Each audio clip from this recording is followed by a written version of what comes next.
الهام د انسانیت ته یو قرار چیرته وتیارو د جهالت ته یو گزار چیرته وتیارو د جهالت ته یو گزار چیرته الهام د انسانیت ته یو قرار چیرته وترود جهالتا يا گزار چیرتا وترود جهالتا يا گزار چیرتا لالهام د انسانیت تا یو قرار چیرتا وترود جهالتا يا گزار چیرتا وترود.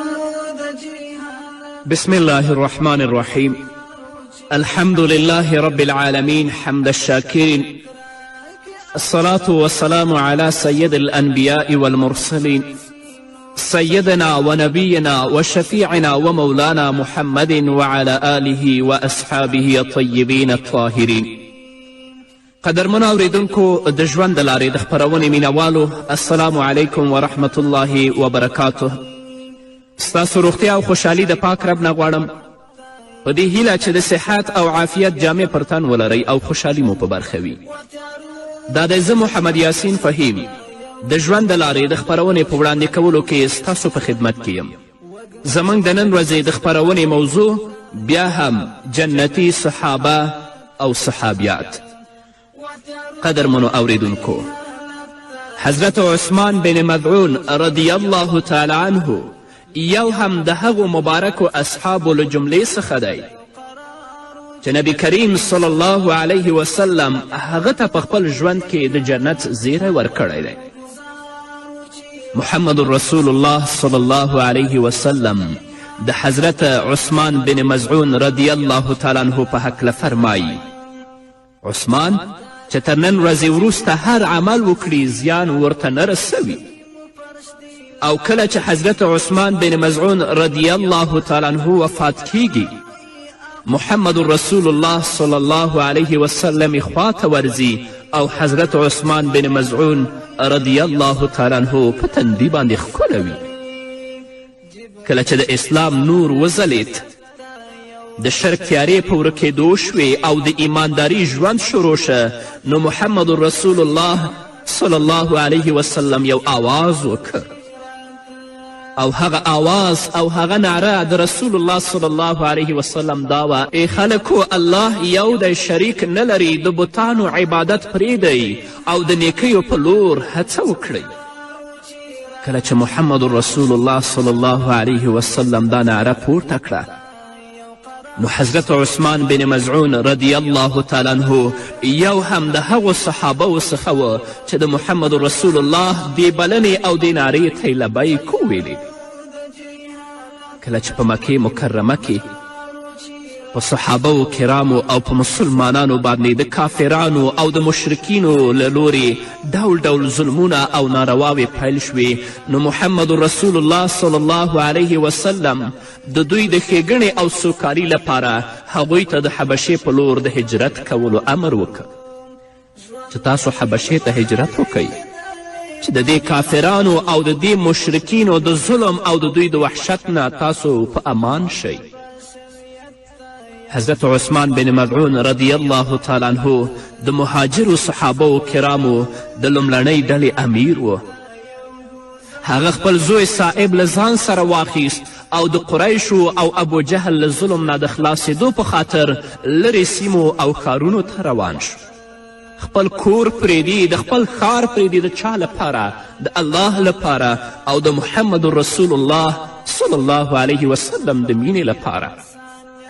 هغو صحابو کرامو چې حبشې ته 2 ځلې هجرت کړی و، د هغو په څیر حضرت عثمان بن مذعون هم د اسلام رسۍ کلکه ونیوله او د وخت په تیرېدو سره یې له اسلام سره اړیکې او مینه لا پسې زیاته شوه. حضرت عثمان بن مذعون چې کله حبشې ته ولاړه، نو هلته یو منظم دین ولید چې خلکو پرې عمل کوو چې هغه د عیسویت او د نصرانیت دین و. عیسویانو ډیر زیات کوشش وکړ، د کلیسا راهبانو ډیره زیاته هڅه وکړه چې حضرت عثمان بن مظعون رضی الله تعالی عنه او د هغه ملګري د خپل دین په لور مائله کړي او عیسویت پرې ومني.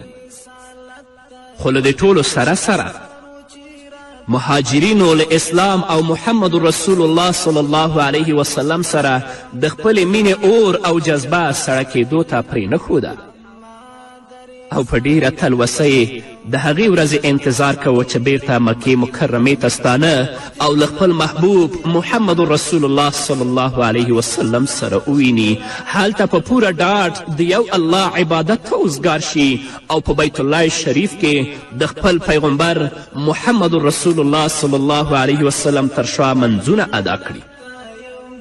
او که کله د جګړې خبره مخې ته راشي نو هغوی د رسول الله صلی الله علیه وسلم په ملګرتیا له هغوی سره وجنګیږي. دا د هغوی هیله او دا د هغوی ارمان و. څه موده وروسته دې مهاجرینو ته خبر ورسید چې ټول قریش مسلمانان شوي دي. نو دوی په ډیره خوښي د مکې په لور را روان شول.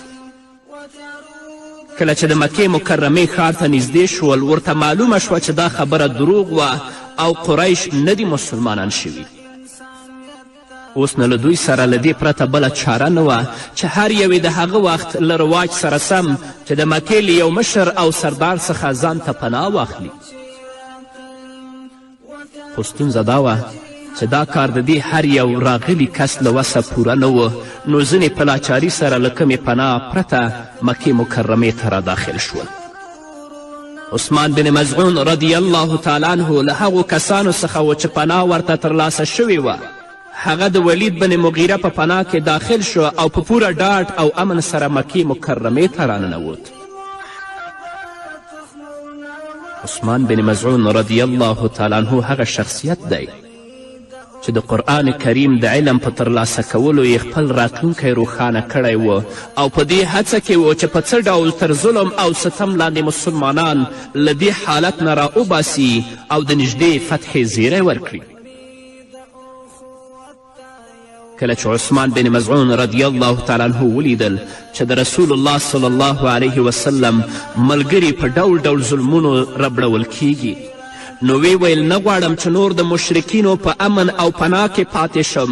په داسې حال کې چې زما ملګري شپه او ورځ ځورول کیږي نور دا حالت نشم زغملی، ځکه په دې حالت کې پاتې کیدل زما لویه نیمګړتیا ده.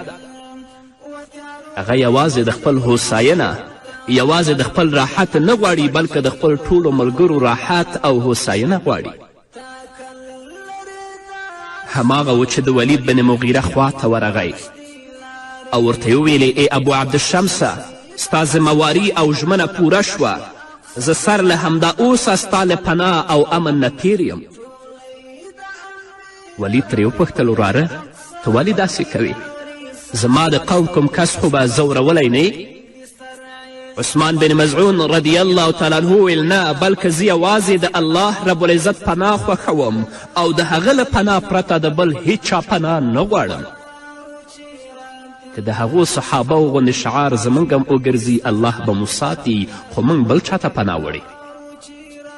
ولید چې کله د حضرت عثمان بن مظعون رضی الله تعالی عنه دا خبره واورېدله نو ویل ښه ده، بیا به نو مسجد الحرام ته لاړ شو او هلته به دې زما له پناه د خلاصېدو هماغسې اعلان وکړم لکه په لومړي سر کې مې چې تا ته د پناه درکولو په وخت کې اعلان کړی و. هغوی دواړه جومات ته لاړل. ولید ویلې ای خلکو دا عثمان دی او دلته زما د پناه او امن نه د وتلو لپاره راغلی. عثمان وویلې دا رښتیا وایي؟ بې شکه چې ما هغه پر ژمنه ولاړ پناه ورکوونکی او سخي سړی وموند، خو زه نه غواړم چې د الله رب العزت له پناه پرته د بل چا په پناه کې داخل شم. تر دې وروسته ولید بن مغیره هغه ټول څه له نږدې لیدل چې د مکې خلکو له حضرت عثمان بن مظعون رضی الله تعالی عنه سره کول. ولید ورته وویلې وراره په الله قسم ستا سترګې ته چې کوم زیان اوښتی اوس له هغې چاره نشته، ځکه تا د پناه غوښتنه ختمه کړه. بې له شکه چې ته په ډیره محفوظه پناه کې وي. عثمان بن مزعون رضی الله تعالی عنه وویل قسم په الله زما دا بله جوړه سترګه هم د الله په لاره کې تکلیف برداشت کولو ته تیاره ده. ای ولیده، زه اوس له تا نه د ډیر قدرت لرونکي او عزتمند ذات په پناه کې یم چې هغه الله دی. ولید ویلې وراره راشه که غواړې د دویم ځل لپاره هم زما پناه ته داخلېدلی شي. خو عثمان بن مزعون رضی الله تعالی عنه ورته په ځواب کې وویل نه، هیڅکله به دا کار ونه کړم. په دې توګه عثمان بن مزعون رضی الله تعالی عنه د الله جل جلاله په لاره کې د تکلیف برداشت کولو یو مثال پرېښود. عثمان بن مزعون رضی الله تعالی عنه د خپلو مسلمانانو ورونو ذمواري ولید ته وسپارله او پخپله د قریشو له لورې هغو ظلمونو ته ښه راغلاست ووایه چې نور مسلمانان هم پکې اخته ول. له دې سره یې قریشو ته د ایمان راوړلو دعوت هم پیل کو. د وخت په تیریدو سره عثمان بن مزعون رضی الله تعالی عنه د مدینې منورې یو داسې سیمې ته هجرت وکړه چې هلته نه د قریشو ظلمونه ول او نه د بېخوبي ویره وه. په دې توګه هلته له سوکالي ډک ژوند یې پیل کړ. هغه یو داسې جلیل القدره، ذهین، عابد او زاهد سړی و چې خپل ټول ژوند یې د الله رب العزت په عبادت کې تیر که، بلکه په پرله پسې توګه یې له محمد رسول الله صلی الله علیه وسلم سره په جنګونو کې هم برخه واخیسته. ولی به داسې نه و، ځکه چې هغه د شپې عبادت کوونکی، د ورځې شهسوار، بلکه غوره به دا وي چې ووایو هغه د شپې او ورځې دواړو عبادت کوونکی او شهسوار و. حضرت عثمان بن مزعون رضی الله تعالی عنه به زړې او پیوندي جامې په تن کولې. ډیر ناچیزه خوراک به یې کوه. یوه ورځ جماعت ته راننوت. محمد رسول الله صلی الله علیه وسلم او صحابه کرام رضوان الله تعالی علیهم اجمعین په جماعت کې ناست ول. حضرت عثمان بن مزعون رضی الله تعالی عنه شلیدلې جامې اغوستې وې چې د څرمنې په تکړو سره هغه جامې پیوند شوې وې. کله چې محمد رسول الله صلی الله علیه وسلم حضرت عثمان بن مزعون رضی الله تعالی عنه ولید، نو رسول الله صلی الله علیه وسلم یې په لیدو غمجن شو او د صحابه کرامو له سترګو اوښکې روانې شوې. رسول الله صلی الله علیه وسلم صحابه کرامو ته وفرمیل په هغه ورځ به ستاسې حال څه وي چې یو تن مو نن سهار یوه جوړه جامې اغوندئ او راوځئ او ماښام ته بله جوړه جامې اغوندئ، یوه پیاله یې مخې ته کیښودل شي او بله پورته کړی شي. آیا تاسې خپل کورونه په پردو سره داسې پوښلي دي لکه چې کعبه پوښل کیږي؟ صحابه کرامو رضوان الله تعالی علیهم اجمعین رسول الله ته وویلې ای د الله رسوله، موږ غواړو چې پر موږ همداسې یوه ورځ راشي او د ژوند اسانتیاوې او سوکالي مو په برخه شي. نو رسول الله صلی الله علیه وسلم وفرمیل بې له شکه چې همداسې به وشي، خو ستاسې نننۍ ورځ تر هغې ورځې ډیره ښه ده.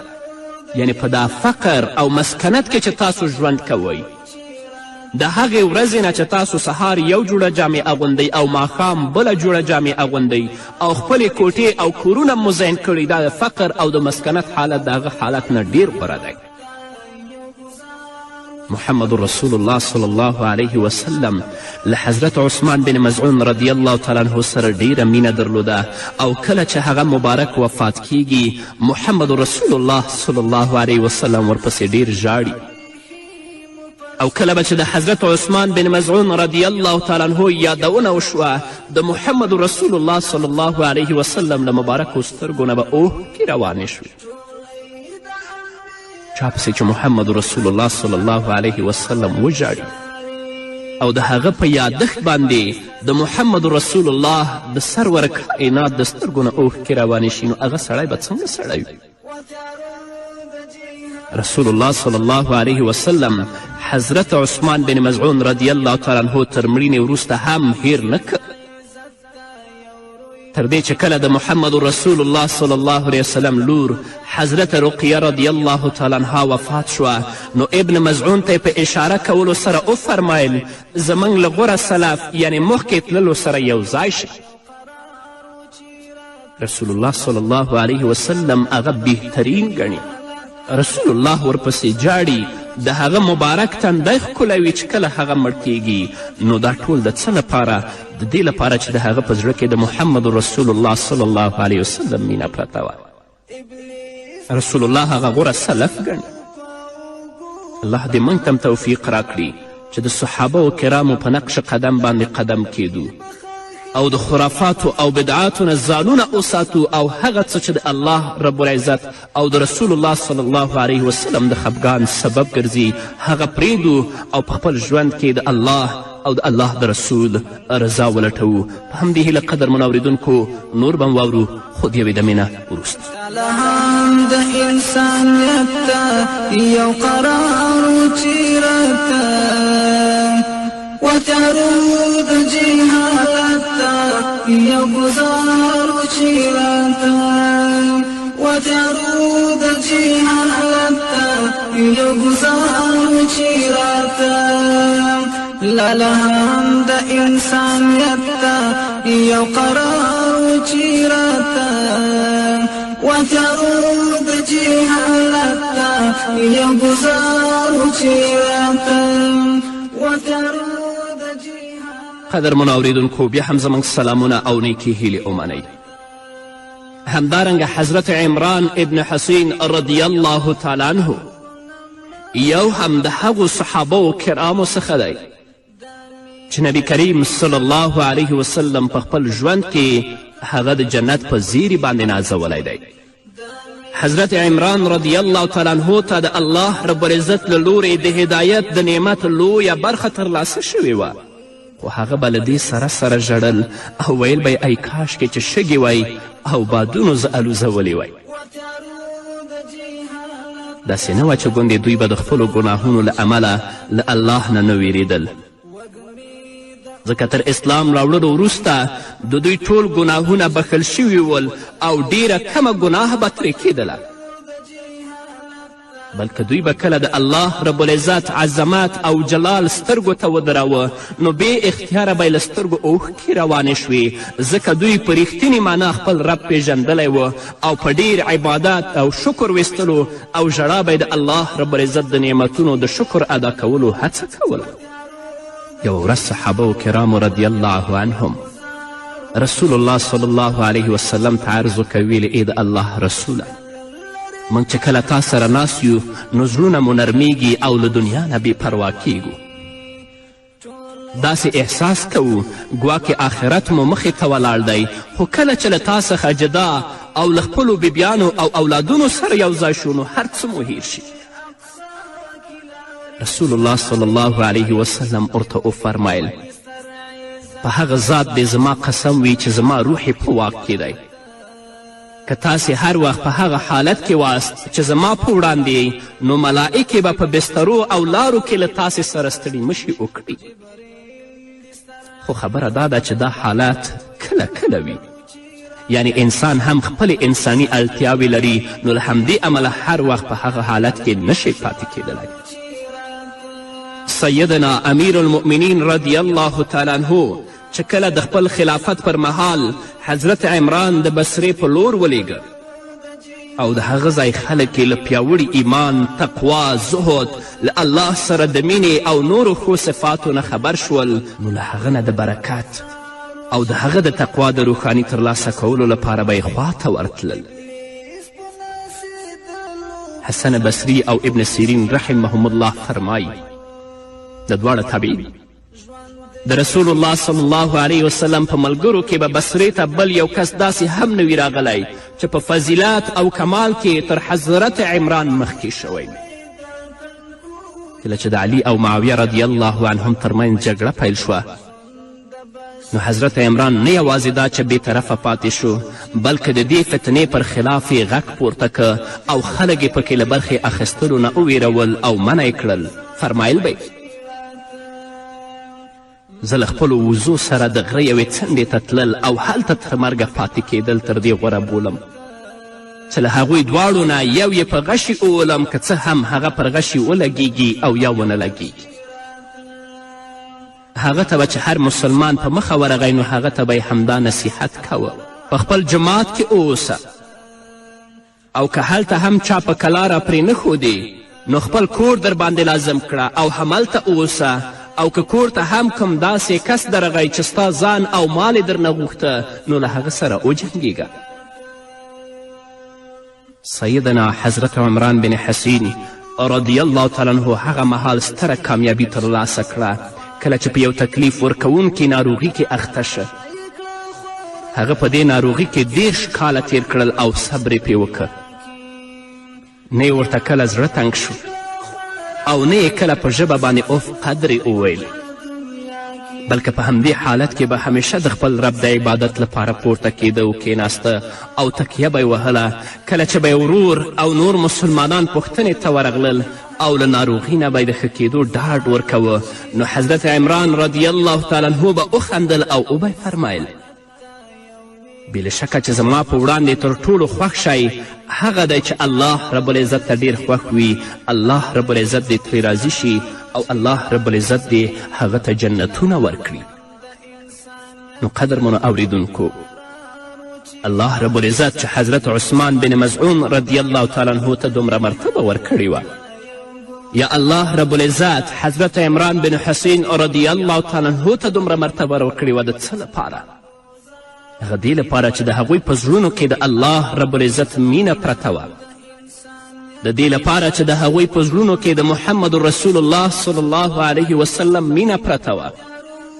هغوی خپل ځان، خپل اولاد او خپله کورنۍ د الله د دین نه فدا کړې وه. کله هم هغوی په داسې لارو باندې نه روانېدل چې الله رب العزت ترېنه ناراضه شي یا محمد رسول الله صلی الله علیه وسلم ترېنه ناراضه شي. نو ځکه الله رب العزت د خپل محبوب په ژبه باندې هغوی ته په دنیا کې د جنت زیری ورکوي. خو موږ د خپله کورنۍ، د خپلو اولادونو، د خپلو میندو او د خپلو میرمنو رضا غواړو. ګورو نه چې د دوی رضا د الله رب العزت د رضا او د نبی کریم صلی الله علیه وسلم د رضا موافقه ده او که نه ده. دومره چې د خلکو رضا لټوي په خپل ژوند کې، لږ خو د خپل رب او د خپل پیغمبر رضا هم ولټوه. حضرت عایشه رضی الله تعالی عنها فرمای هغه چا چې د خپل رب راضي که او خلک یې خفه کړل، هم به الله ترې راضي وي او هم به د الله مخلوق ترې راضي وي. خو هغه چا چې الله یې ناراضه که او خلک یې خوشحاله کړل، هم به الله ترې خفه وي او هم به د الله مخلوق ترې خفه وي. موږ به د الله رب العزت د دین په رسولو کې د چا پروا نه کوو، د چا رضا به نه غواړو، بلکې چې څه الله ویلي او د الله رسول ویلي دي هغه به د الله بندگانو ته رسوو، که څوک پرې خوشحاله ول او که څوک پرې خفه ول.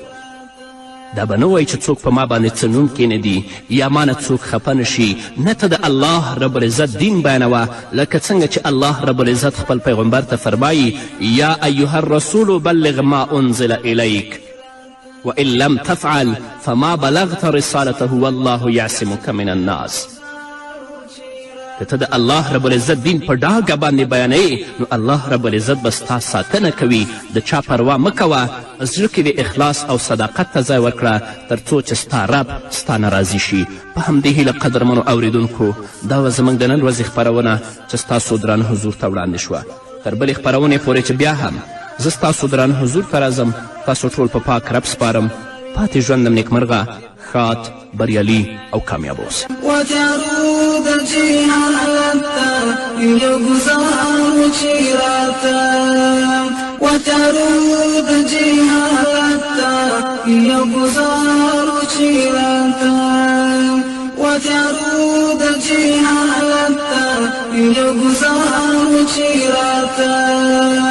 لالهم د انسانیت ته یو قرار چیراتا، وترود جهالت ته یو گزار چیراتا، وترود